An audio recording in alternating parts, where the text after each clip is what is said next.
We are not afraid of the domestic season. The main thing is the international tourist season. We hope this year we'll have a better inflow of charter tourists. The situation seems to be better in Russia and other countries. One thing good that has happened is the reduction of visa fees.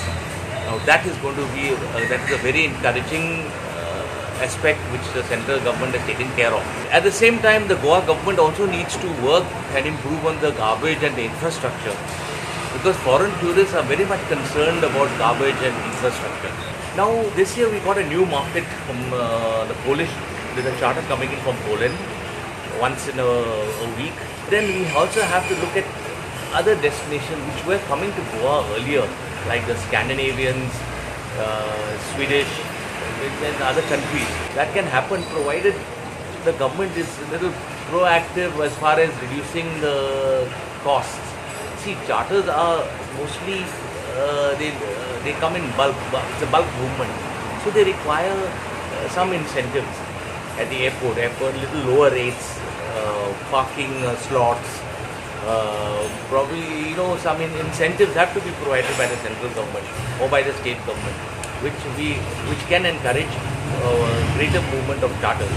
Dabole विमानतळाचेर वाडट्या निर्बंधाक लागून खंय अंतरराष्ट्रीय पर्यटकांचेर परिणाम जाता. We are also having some other problem regarding the runaway. Airport authorities want to extend the non-flying hours. Earlier, the runaway was closed from 7:30 to 11:30. This year, they want to extend it to 12:30. They also wanted 2 days to closure, Saturday and Sunday, but finally we were able to convince them not to close it on Sundays, but close it only on Saturday. Some flights are getting affected, and one of the flights going to get affected is a Thomson charter flight, which has been coming for many years. This slot has been a historical slot. Now, if that slot is changed, I'm afraid Thomson might have to pull out one of their flights. प्रुडंटा खातीर विक्रम नायक.